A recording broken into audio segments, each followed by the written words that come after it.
오늘도 저희에게 생명과 건강과 예배할 수 있는 믿음을 주시는 주님, 명절 중에도 이 예배의 자리에 나올 수 있게 저희의 발걸음을 이끌어 주시니 감사를 드립니다.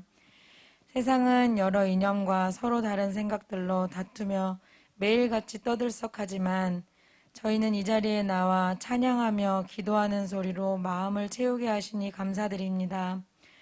정답도 없는 세상의 다툼 속에서 더 이상 혼란을 겪지 않고 오직 한 길이시고 진리이신 질서의 주님 앞에서 저희의 마음과 영혼이 평안히 쉼을 얻게 됨을 고백합니다. 영원한 생명이시고 진리이신 주님, 하늘과 땅과 모든 만물의 주인이신 주님께서만 요즘 저희가 처한 이 혼란 속에서 우리가 선택해야 할 길을 알고 계시오니 죄 가운데 있는 저희를 불쌍히 여기시고 저희의 발등에 밝은 빛을 비추어 옳은 길을 선택하여 걸어가도록 저희를 도와주세요. 주님과 가까이 할 수 없게 하는 우리의 숨겨진 죄들을 회개합니다. 혹시 미련해서 죄가 죄인 줄도 모르고 행하고 있는 것이 있다면 주님께서 저희를 긍휼히 여기시고 오늘 이 예배 가운데 저희를 친히 가르쳐 주사 주님과 한 걸음 더 가까이 머물 수 있도록 주님의 음성을 더 분명히 알아들을 수 있도록 회개할 마음과 지혜를 부어주세요. 오직 겸손히 주님을 경외하며 끝까지 순결한 사랑으로 등과 기름을 예비한 신부 성도로서 준비되어지도록 주님 이곳에 오셔서 우리와 함께 해주세요. 예배의 모든 시종을 드리오며 예수님의 이름으로 기도합니다. 아멘.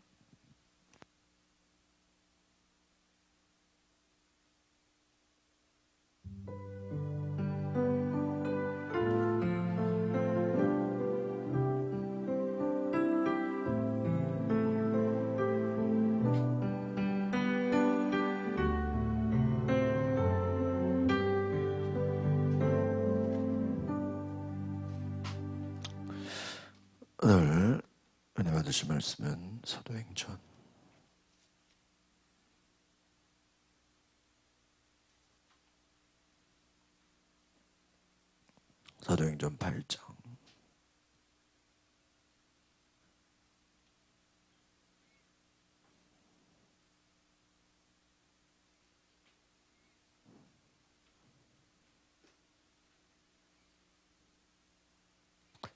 8장 25절에서 29절까지 5절 보겠습니다. 사도행전 8장 25절에서 29절 200쪽 나와 있어요. 네, 같이 보시겠습니다. 시작. 시몬이 대답하여 두 사도가 주의 말씀을 증언하여 말하노 예루살렘으로 들어갈세 사마리아인이 여러 마을에서 복음을 전하니라. 주의 사자가 빌립에게 말하여 이르되 일어나서 남쪽으로 향하여 예루살렘에서 가사로 내려가는 길까지 가라 하니 그 길은 광야라. 일어나 가서 보니 에디오피아 사람 곧 에디오피아 여왕 간다게 모든 국고를 맡은 관리인 네시가 예배하러 예루살렘에 왔다가 돌아가는데 수레를 타고 선지자의 이사야의 글을 읽더라. 성령이 빌립더러 이르시되 이 수레로 가까이 나아가라 하시거늘. 아멘. 30절까지 볼까요? 빌립이 달려와서 선지자 이사야의 글을 읽는 걸 말하되 읽는 것을 깨닫느냐. 여기까지 보겠습니다. 네. 사도행전 8장에서 제가 읽고자 하는 말씀은 성령께서 각 사람을 쓰신다는 것입니다. 이 앞에 이 사도행전 8장의 내용은 사울이 교회를 박해하는 내용이 나와 있어요. 그 앞에 7장은 스데반이 순교하는 내용이 나와 있습니다. 스데반이 설교를 했습니다. 스데반이 순교합니다. 8장에 와서 사울이 교회를 박해합니다. 8장 3절을 한번 읽어볼까요? 8장 3절 시작. 사울이 교회를 전멸할세 각 집에 들어가 남녀를 끌어다가 옥에 넘기니라. 이 사울은 아주 합법적으로 교회를 아주 그냥 진멸시키는, 전멸한다. 교회를 그냥 발각되기만 하면 그냥 폐쇄시키는 거예요. 요즘 하도 이제 방역인 게 이제 강화가 돼서 또 음식점이나 뭔가 이제 문제가 되면 이제 뭐 폐쇄시켜 버린다, 뭐 영업을 정지시킨다 그래. 사울이 교회만 눈에 띄면 어떻게 되는 거예요? 교회는 폐쇄되는 거예요. 폐쇄되는 정도가 아니라 그 교회 안에 모여 있는 사람들은 어떻게 돼요? 끌어다가 감옥에 넘겨버려요. 그런데 생각해 보세요. 교회를 잔멸시키고 예수 믿는 사람들을 다 끌어다가 감옥에 가두면 교회는 없어지고 예수 믿는 사람들은 사라져야죠. 그러나 그렇지가 않았다는 것이. 4절 같이 보겠습니다. 시작. 그 흩어진 사람들이 두루 다니며 복음의 말씀을 전했어요. 오히려 여러분, 스데반은 순교를 당하고 사울은 교회를 다 폐쇄시켜버리고 예수 믿는 사람들 감옥에 가둬버리고, 예루살렘의 교회에 8장 1절에 보니까 교회에 박해가 있어서 사도 외에는 다 모든 땅이 어떻게 흩어져요. 여러분 생각해 보세요. 믿는 사람들이 다 흩어지고 교회는 없어지고 예수 믿는 사람들 중에 일부는 감옥에 갇히고, 아마 이 정도면 교회는 없어지고 예수 믿는 사람들은 다 사라졌어야 돼요. 그런데 하나님의 역사는 어떠냐? 흩어진 사람들이 오히려 다니면서 뭐예요? 4절에 보니까 말씀을 증거했다는 거예요. 거기서 빌립이라는 사람, 오늘 이제 8장에 빌립이 나옵니다. 빌립이 5절을 읽어보겠습니다. 시작. 빌립이 사마리아 성에 내려가서 그리스도를 백성에게 전파한다. 사울이 핍박을 하지만 빌립은 오히려 사마리아 성에 가서, 이방 지역이죠, 예루살렘에 있는 교회는 이제 박해 때문에 흩어져 버렸어. 오늘날로 말하면 서울 안에 있는, 수도권에 있는 모든 교회를 다 흩어버린 거예요. 교회를 법적으로 다 폐쇄해버리고 예수 믿는 사람들은 감옥에 갖다 집어넣어 버린 거예요. 그럼 이제 큰일 났다. 이제 모든 게 끝났다. 그런데 생각해보세요. 그 수도권에 있는 사람들이 일부는 감옥에 갇히고 교회가 폐쇄됐지만 또 흩어져서 지방으로 가서 뭐예요? 복음을 전했다는데요. 저는 이것을 보면서 오늘날 성령, 박해가 있고 어려움이 있고 고난이 있지만 오히려 하나님의 역사는 더 강하게 역사한다는 거예요. 이해가십니까? 그래서 생각해보세요. 스데반이 순교했어요. 그럼 스데반이 순교하고 예루살렘 교회가 흩어지고 성도들이 감옥에 갇혀버리면 이때로 기독교 역사는 끝났어야 돼. 사울이 교회를 다 없애려고 작정했어요. 어떻게 보면 정부에서 교회를 합법적으로 폐쇄시키고 예수 믿는 사람들은 감옥에 집어넣고 다 죽이고, 그러한 지금 초대교회의 지금 시작과 무섭게 지금 문 닫기 일부 직전인 거예요. 하나님의 역사는 계속해서 새 일을 행하시는 것입니다. 예수님이 제자들에게 강조한 것이 무엇이냐면 새 포도주를 헌 부대에 넣지 말아라. 새 포도주는 새 부대에 넣어야 된다.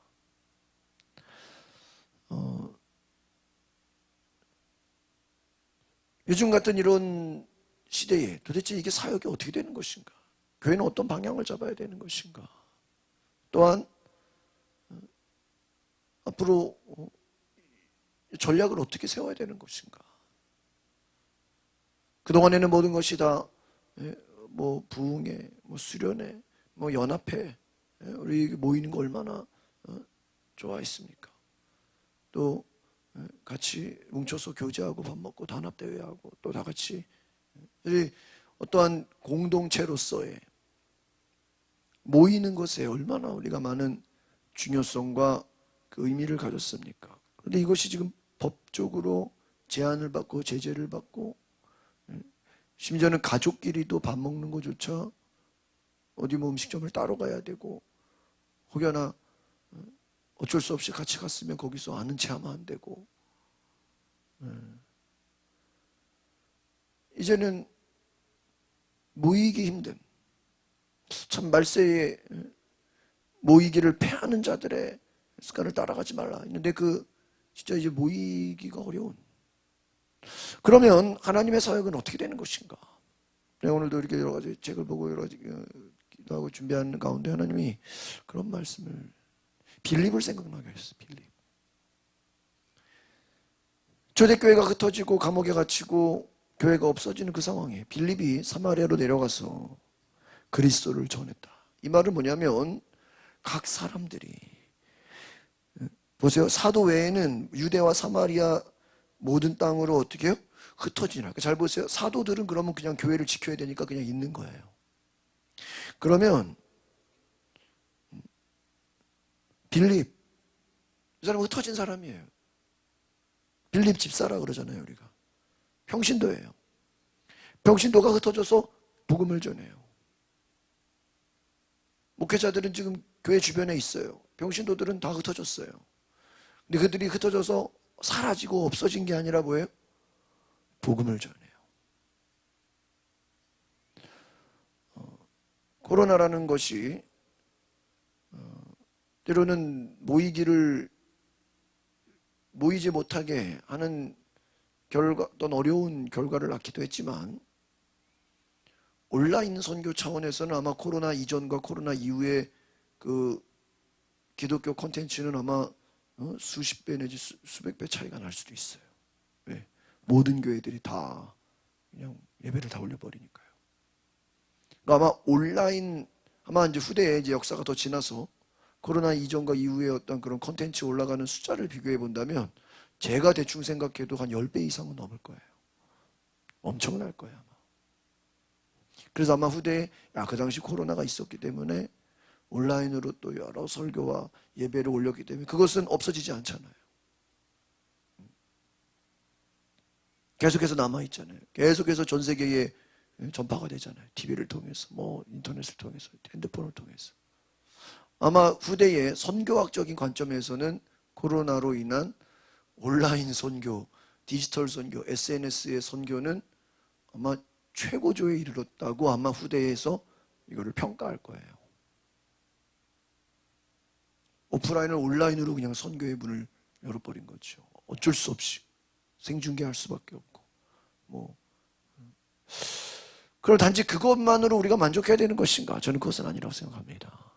그러면 우리는 각 사람의 기능은 어떻게 되는 것인가? 저는 이 빌립을 생각해 보면서, 오늘날 이 시대가 바로 빌립과 같은 사역자, 평신도 사역자가 만들어지는 교회가 되어야 되는 줄 믿습니다. 그러니까 여러분이 생각을 해보세요. 평신도 10명이라고 생각할 때랑 그 평신도가 목회자적인 마인드, 선교사적인 마인드, 전도사와 같은 그러한 신앙적 훈련을 받은 사람이 10명이 모였다는 건 완전 다를 거예요.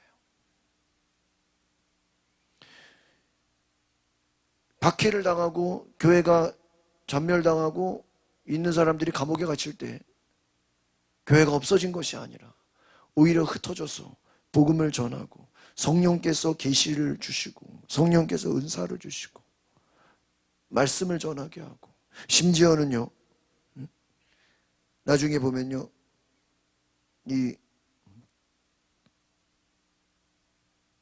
빌립이 정말 하나님의 놀라운 그 은혜를 가지고요, 이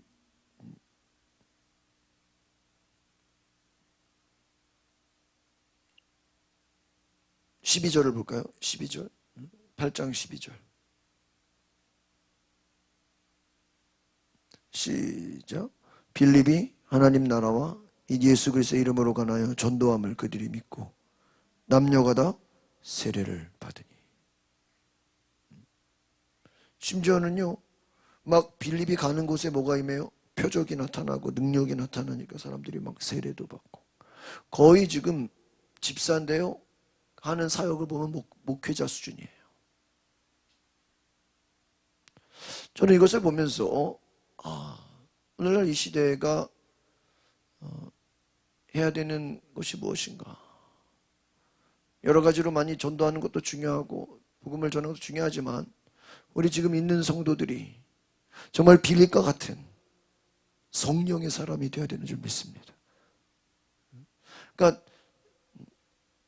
목회자만 성령의 사람이 되는 것이 아니라 여러분은 그냥 예배를 드리고 은혜 받고 은혜 받았습니다. 오늘 좋았습니다. 그러고 끝나는 게 아니라 여러분이 교회에 와서 예배를 드리고 충전을 받고 은혜를 받고 성령의 충만함을 받으면 이제부터 나가서 뭐를 하는 거예요? 여러분들이 사역을 해야 된다는 거예요. 누구와 같이? 빌립과 같이. 여러분의 직장, 여러분의 사업장, 여러분의 일터에 목사가 일일이 갈 수 없어요. 여기서도 보면 사도들은 교회에 박해가 있어서 사도 외에는 흩어졌더라. 그러니까 사도들은 흩어지지 않아. 사도들은 나중에 교회가 다시 열릴 수도 있으니까 그 지켜야 될 거 아니에요. 사도들은 여전히 예루살렘에 있었다는 거예요. 평신도들은 흩어졌어요. 모일 수가 없으니까. 그러나 그들이 흩어져서 뭐예요? 복음을 전했다는 거예요. 오늘날로 말하면 목회자가 일일이 신방을 다닐 수 없지만 평신도들이 신방을 다니고 전도를 하러 가고 가서 막 환자들이 있으면 기도해주고 예수 그리스도를 전하고 심지어 초대교회는 세례까지 줄 정도로 거의 선교사의 수준으로 이들이 사역을 했다는 거예요. 여러분 이미 초대교회에 이 정도로 사역을 했다는 건 무엇입니까? 이들의 모임은 목회자, 평신도 할 것 없이 모두가 성령 충만을 입었다는 것을 기억하시기 바랍니다. 그러니까 여기서의 사도들의 역할은 뭐예요? 평신도들을 정말 사도와 같이 훈련을 시키는 거예요. 오늘날 교회의 기능이 뭐냐? 예배 한번 드리고 끝나는 게 아니라는 거예요. 여러분들이 성령의 사람이 되어서 교회 와서 나누는 거예요. 한 주 동안 무슨 사역을 했습니까? 그럼 나는 오늘 직장에서 이런 사역을 했고, 나는 오늘 이런 사람들을 전도했고, 나는 오늘 이런 사람을 기도해 주는데 병을 고쳤고. 여러분이 한 주 동안 교회 와서 나눌 때 내가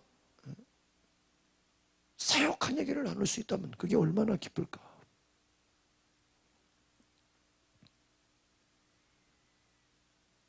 오늘날 사도행전적 교회, 정말 신약에서의 교회는 어떤 교회일까? 바로 저는 성령이 일하시는 우리 성도들이 사역. 그래서 보세요. 오늘 29절을 보겠습니다. 26절을 보겠습니다. 시작. 주의 사자가 빌립에게 말하여 이르되 일어나서 남쪽으로 향하여 예루살렘에서 가사로 내려가는 길까지 가라 하니 그 길은 광야라. 누가 나타났어요? 주의 사자가. 전사가 나타나서 빌립에게 말합니다. 예루살렘에서 가사로 내려가는 길까지 가라. 남쪽으로 가라. 누구를 만나라는 거죠. 또 29절에 보겠습니다. 시작. 빌립이 달려가서 성령이 빌립더러 이르되 이수레로 가까이 나아가라. 여러분 누가 말씀하신다고요? 성령이 말씀하셨다. 여러분 성령께서 쓰시는 사람들의 특징이 뭐예요? 성령의 감동을 받는다는 거예요. 믿으십니까? 여러분 제자들과 사도들의 차이가 뭡니까? 복음서와 사도행전의 차이가 뭐예요? 복음서에서는 성령이 예수님에게만 역사합니다. 특별히 다른 제자들에게는 잠깐 예수님이 전도하러 갈 때 잠깐 능력을 주고 살짝 맛보게는 했어요. 그러나 그들이 복음서에서는 성령의 충만함을 받거나 성령께서 전적으로 쓰시는 사역을 경험하지 못했습니다. 사도행전에 와서 베드로가 성령의 충만함을 경험하고 야고보 요한이 성령의 충만함을 경험하고 사도들이 성령의 역사하심을 경험해요. 빌립과 같은 집사가 성령의 음성을 들어요. 여러분 오늘 우리가 지금 이런 코로나 같은 시대와 또 여러 가지 뭐 모임이 제한되고 뭐 행사를 할 수 없는 그런 환경이라고 해서 성령의 역사가 제한된다고 생각하면 이것은 오해인 것입니다. 우리가 보잖아요. 스데반이 순교를 당하고 교회가 폐쇄가 되고 예수 믿는 사람들이 감옥에 갇히는 것을 여러분이 우리가 이거를 봤다면 야 이제 성령의 역사는 끝났구나 생각했을 거예요. 그러나 그렇지가 않았다는 거예요. 눈에 보이는 환경은 교회가 폐쇄되고 예수 믿는 사람들이 감옥에 갇히고 흩어졌지만 오히려 성령의 역사는 어떻게 해요? 더 강하게 일하신다는 거예요. 믿으십니까? 여러분 하나님의 역사는 여러분 세상이 악하다고 해서 세상이 혼란스럽다고 해서 야 이제 끝났구나 이제 우리는 소망 이러면 이거는 무기력한 자가 되는 거예요. 여러분 보세요. 9장에 가면은 그 사울이 회개하고 하나님의 음성을 듣고 주여 누구십니까? 내가 박해하는 예수다. 8장에서는 사울이 교회를 전멸하는데 9장에서는 사울이 예수님을 만나고 그가 하나니아에 때 가서 안수를 받고 눈이 멀었다가 다시 떠지고 하나님의 놀라운 역사가 일어나요. 그리고 이 사울은 전도자가 돼요. 여러분 악이 판친다고 해서 하나님의 성령의 역사가 끝났거나 중단됐다고 생각하면 안 되는 것이. 전도가 어렵구나. 야, 요즘 뭐 누가 뭐 지금 예배를 드리겠나. 그런 세상의 생각과 그 환경들이 있다고 해서 아 이제는 하나님이 역사하지 않는구나 그렇게 생각하시면 안 된다는 거예요. 오히려 세상이 악할수록 오히려 세상이 더 혼란스러울수록 하나님은 더 강하게 역사하시는 걸 기억하시기 바랍니다. 어떻게 역사하신다고요? 더 강하게. 그럼 어떻게 강하게 역사하시는 거냐? 이제는 평신도들이 목회자 수준으로 사역하는 교회가 돼야 된다는 것입니다. 그것이 어떻게 보면 목사보다 예수님 뭐라고 했어요? 나를 믿는 자는 나의 하는 일을 저도 할 것이요 이보다 더 큰 일도 하리니. 뭐라고? 이보다 더 큰 일도 하리니. 더 큰 일도. 예수님은 예수님 자신보다 나를 믿는 자는 내가 하는 일보다 너희가 더 많은 일을 하기를 원하시는 거예요. 부모가 자식이 잘 돼서 부모가 일했던 것보다 어때요? 자식이 더 크게 일하기를 부모는 원해요. 어떤 부모도 자식한테 너는 나보다 잘 되면 안 돼. 나보다는 못해야 돼. 이렇게 생각하는 부모가 없어요. 부모의 심정은 자녀들이 내가 못했던 것까지 다 해주기를 원하는 것이 부모의 마음이에요.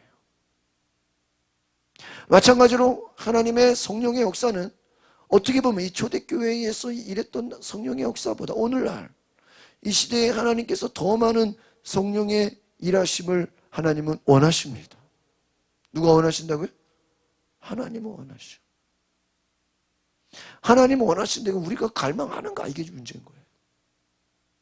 빌립은 어때요? 순종했어요. 빌립은 그 말씀에 그대로 나아갔어요. 오늘 우리 가운데 빌립과 같은 그러한 평신도들로 훈련될 수 있다면 얼마나 감사할까. 다른 말로 하면 목사가 시키지 않아도 교회에서 어떠한 프로그램을 짜지 않아도 성령이 역사하시는 거예요. 자유롭게. 그 IS 뭐 이런 그 사람들 있잖아요. 막 자살 폭탄 테러 하는 사람들요.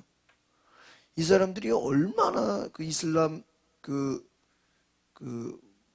과격단체라 그러죠. 얼마나 이슬람에 대한 훈련을 강하게 받았는지요. 그 사람들이 어떤 폭탄 테러를 하고 어떠한 뭐 가서 문제를 일으키는 게요. 누가 위에서 시켜서 하는 게 아니래요. 그래서 이게 너무 무섭다는 거예요.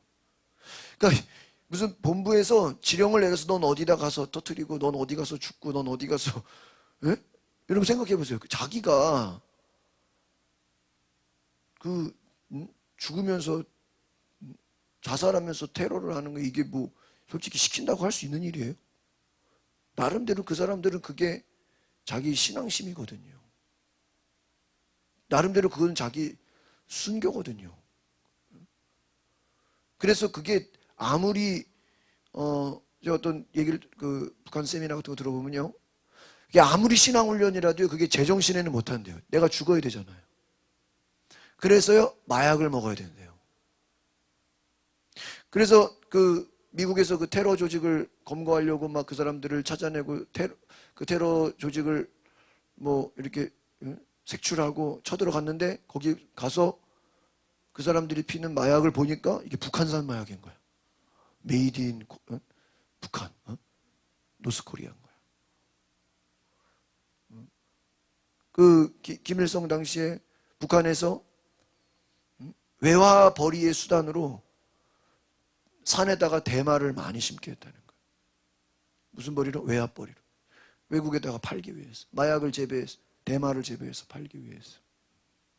그래가지고 이게 그 이슬람 조직과 북한이 연결되어 있다. 심지어는 뭐 미사일을 갖다가 뭐 수출하기도 하고, 마약도 수출하고. 그러니까 미국이 볼 때는 아주 그냥 이거 문제인 거죠. 뭐 미사일을 갖다가 팔기도 하고, 뭐 이란이나 이런 데다가 또 마약을 만들어서 또 중동에다가 이슬람에다 갖다 팔고, 심지어 또 옛날에 뭐 위조 지폐 100달러짜리 똑같이 만들어가지고, 그 미국의 위조 지폐를 제일 똑같이 만드는 게 북한이라는 거예요. 그래서 북한의 3대 악, 미사일, 마약, 위조 지폐. 전 세계에서 그거를 아주 그냥 미국에 대해서 어떤 제일 도전하는 나라로 생각했다는 것이죠. 문제는 그 IS 조직도요, 위에서 누가 시켜서가 아니라 지들이 자원하는 마음으로 갖다가 터지기 때문에, 이게 배우가 누구고 누가 시키고 이거를 알 수가 없다는 거예요. 그게 더 무서운 거라는 거예요. 그러니까 알 수가 없으니까, 뭐 예를 들어 어떤 본부에서 지령을 내렸다고 하면 어때? 본부만 박살내면 더 이상 테러가 없어야죠. 그게 아니라는 거예요. 본부를 박살내도 테러는 여전히 일어난다는 거예요. 왜? 각자 알아서 움직이니까. 언제 어디서 어떻게 터질지를 모른다는 거예요. 그래서 이게 더 무섭다. 그런 전문가의 어떤 제가 얘기를 들은 적이 있어요.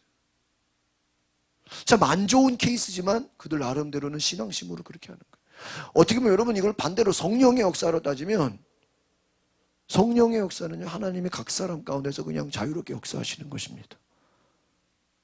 제가 요즘에 계속 책을 보면서 이 교회의 지각 변동이라는 어떤 교회의 변화에 대한 책을 보는데, 거기서 몇 가지 이제 그런 새로운 패러다임의 교회의 특징을 많은 것들을 얘기해요. 거기서 몇 가지 중요한 이제 오늘 설교와 연결되는 내용을 얘기한다면, 평신도의 지도력을 높이 평가한다는 거예요. 무슨 지도력? 평신도의 지도력을 중요하게 평가한다. 또한 광범위한 소그룹 사역을 갖고 있다는 거예요. 그러니까 평신도들이 모여서 그룹을 만들고 조직을 만들고 평신도의 지도력이 있고, 또 개인적으로 여러 다른 스타일을 존중하며 관용한다는 거예요. 이 말은 뭐냐면, 각 성도들이 자기의 어떤 스타일, 자신의 개성, 하나님이 역사하시는 성령의 역사에 대해서 열려 있다는 거예요. 굉장히 자유롭다는 거예요. 또한 이런 새로운 패러다임의 교회는요, 목회자의 비중이 적고 성도들을 훈련시키고 성도들이 자유롭게 나아간다는 거예요. 또한 이들 교회의 특징은 예배가 수동적이지 않고 예배가 아주 적극적이고, 또한 성령의 은사를 충만히 받는다는 거예요. 여러분, 성령이 일하신다는 거예요. 누구들 가운데서? 평신도. 그러니까 과거의 전통적인 교회는 그냥 목사님이 설교를 잘해가지고 그 설교 들으려고 오고 아멘하고 그냥 흩어지는 거예요. 성도들은 가만히 있고 신방 전도사가 쫓아가서 어떻게 지내세요? 별일 없어요? 네, 잘 지내요. 네, 알겠습니다. 그냥 그리고 신방 목회. 교회 대다수는 전도에 관심이 없고 일부 전도 특공대만 나가서 그냥 전도하고, 전통적인 교회 스타일이다. 예배가 적극적이지 않고 그냥 앉아서 수동적으로 그냥 앉았다 가는.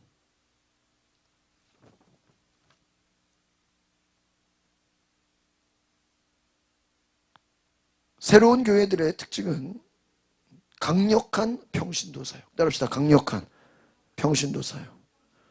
어떤 사역이라고요? 평신도 사역.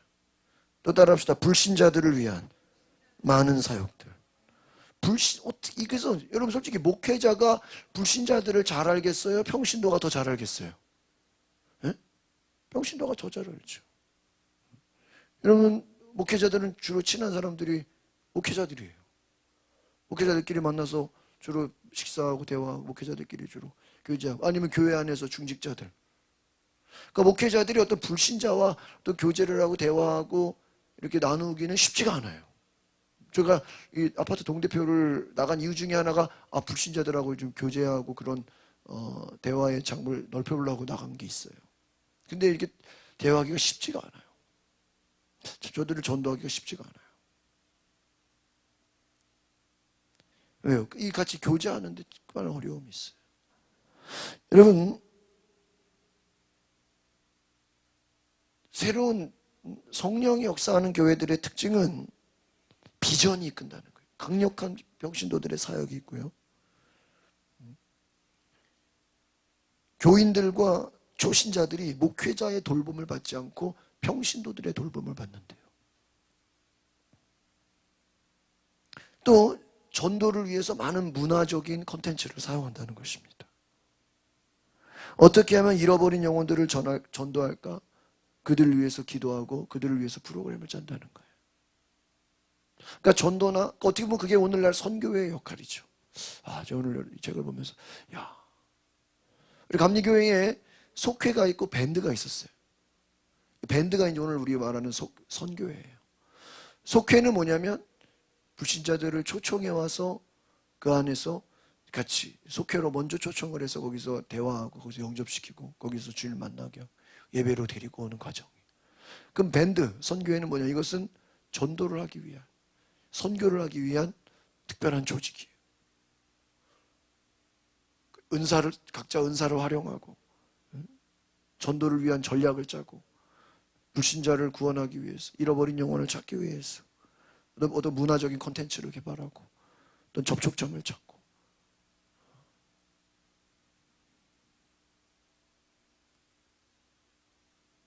그래서 이 평신도가 사역하는 교회가 되기 위해서는 굉장히 많은 것들이 있는데요. 먼저는 한번 따라 성령의 은사를 따라서 성령의 은사를 개발하라.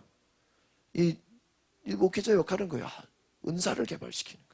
그래서 교회에 와서 은사를 찾아주고 그 은사를 위해 기도해주고 은사를 격려해주고 왜? 손으로는 내가 무슨 은사인지 몰라요. 내가 뭘 잘하는지 몰라요.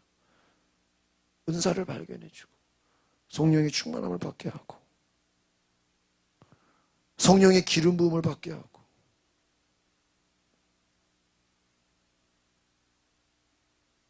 여러분 하나님이 여러분 안에서 마음껏 역사하실 수 있도록 우리가 도와주고 격려해주고 힘을 실어주고 은사를 개발하고 꿈을 주고 비전을 주는 거예요. 오늘 우리가 고린도전서에 보면 한 성령이 행하신다. 성령이 각 사람 가운데서 일하신다. 특별히 빌립을 통해서 그가 가서 어떻게 해요? 에디오피아 사람을 만나서 성경을 풀이해주고 그를 위해 기도해주고 복음을 전하고 하나님의 음성을 듣고 또 그가 사마리아에 가서 복음을 전할 때 또 사람들이 막 하나님의 능력을 보고 빌립의 말을 듣고 표적이 일어나고 병고침을 받고 능력이 나타나고 이것이 단지 목회자가 아니라 평신도들의 사역을 통해서 사마리아의 복음이 전해졌다. 오늘 우리가 이것을 생각해 볼 때 코로나 시대에 교회가 할 일이 무엇인가? 성도들을 성령의 사람으로 훈련시키는 것이 교회의 역할인 줄 믿습니다. 여러분은 교회에 와서 뭐 하는 거예요? 평신도로 훈련되는 사역자로 훈련되는 거예요. 그래서 세상 속에 나아가서 물론 일도 하고 가정도 돌보지만 영혼들을 전도하고 그들을 위해 기도하고 가족을 변화시키고 또 주변 친구들을 변화시키고 그들에게 복음을 전하고 1대1로 만나고 때로는 주님이 감동을 주면 신방을 하고 또 전도를 하고 또 아픈 사람이 있으면은 목사한테 데려오는 게 아니라 누가 기도해? 내가 기도해 주는 거예요. 같이 기도하고 그 자리에서 치유 기도를 하고 성령이 주신 은사를 막 개발시키는 거예요. 또 거기에 맞는 사람들과 동역자를 만들고 소그룹을 만들고 지금 소그룹은 되잖아요. 그 소그룹으로도 전도를 하고 사역을 하고 기도하고 소그룹으로 움직이는 거예요.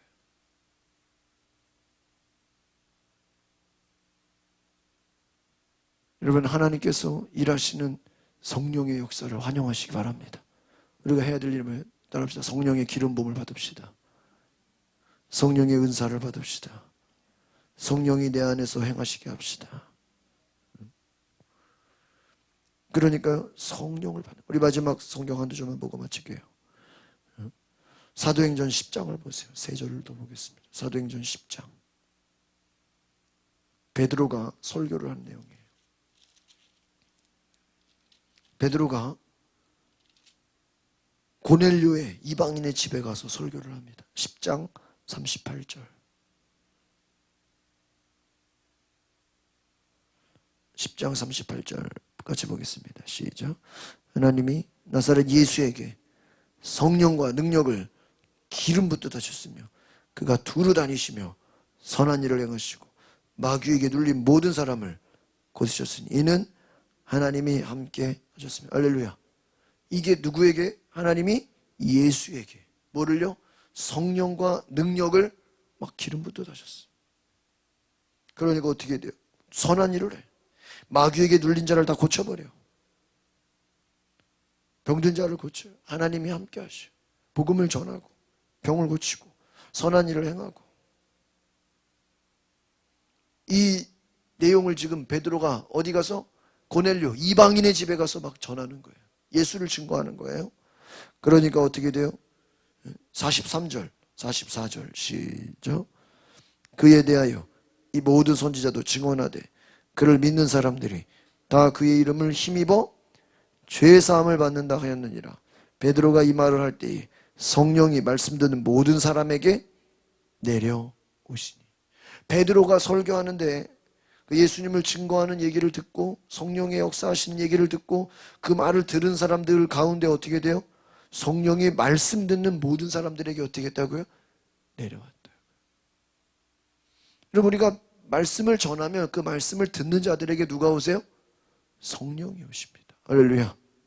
그러니까 이 말씀을 목회자만 전하는 게 아니라는 거예요. 여러분도 친구를 만날 때 말씀을 가져가서 전할 수 있어요? 없어요? 있어요. 말씀을 나누기만 하면 그 말씀에는 뭐가 있어요? 능력이 있어요. 제가 어떤 커피숍에서 어떤 그 교회에서 학생들을 커피숍에서 앉혀다 놓고 막 전도를 하길래 제가 끝나고 물어봤어요. 아, 참 전도 열심히 하십니다. 그러니까 자기들 전도 그 모임에서는 성경 암송을 죽도록 시킨대요. 그리고 왜 하십니까? 전도하러 가가지고 성경 그 몇 장 몇 절 말씀만 얘기한대. 무슨 사적인 얘기 이런 거 아예 안 하고요. 성경 말씀만 얘기한대. 그러면 말씀 자체가 능력이기 때문에 심지어는 불신자들, 모르는 사람들, 백화점에서 물건 팔고 있는 사람들한테까지 가서 말씀을 전한대요. 그런데 보고할 수 없으니까 뭐 해가지고 외워가지고 오늘 제가 말씀 하나 알려드릴게요. 몇 장 몇 절 무슨 말씀입니다. 쭉 증거하고 몇 가지 전하고요. 기도한다는 기도해주고 온다는 거예요. 근데 자기들이 믿는 건 뭐냐면 말씀만 전해도 그 말씀에 뭐가 있어요? 능력이 있다는 거예요. 여러분들이 주변에 불신자가 있다면 뭐만 전해도요? 말씀만 전해도. 그리고 기도하면 더 좋겠죠. 말씀을 전할 때 성령이 임하셨다. 할렐루야. 여러분 말씀을 전하십시오. 그 말씀을 전할 때 성령이 내려왔어요. 마지막 47절 10장 47절 시작. 이에 베드로가 이르되 이 사람들이 우리와 같이 성령을 받았으니 누가 능히 물로 세례를 베품을 그 말이요. 보세요. 말씀을 주니까 이방인들이 성령을 받고 46절에 방언을 말하고 뭐든지 그냥 빨리빨리 가는 거예요. 그냥 복음을 전했는데 그 자리에서 성령 임하고 그 자리에서 방언을 말하고 그 자리에서 뭐를 줘요? 세례를 줘.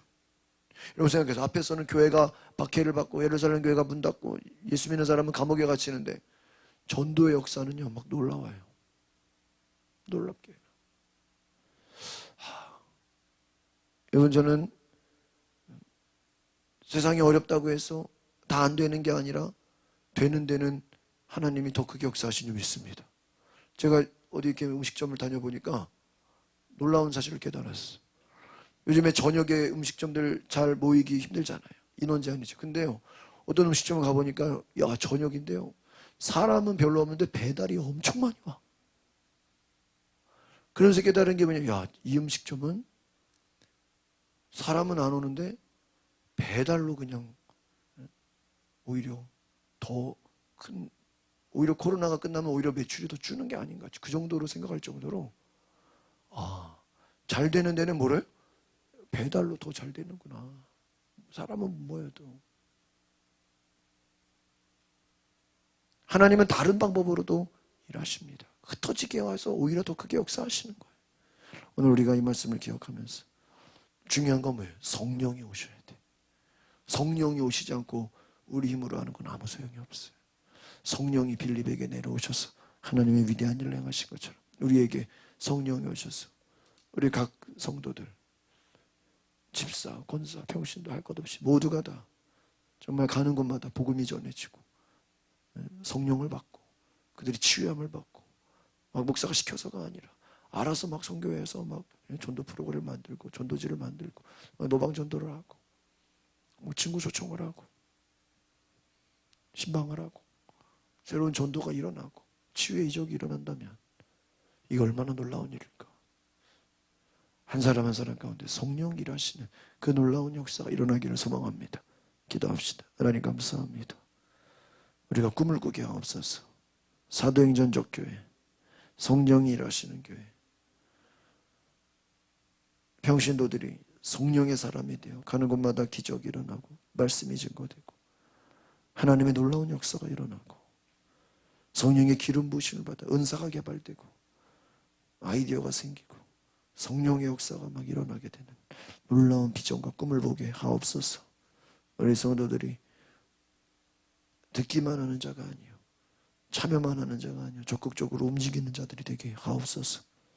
예수님의 이름으로 기도합니다. 아멘. 찬양하나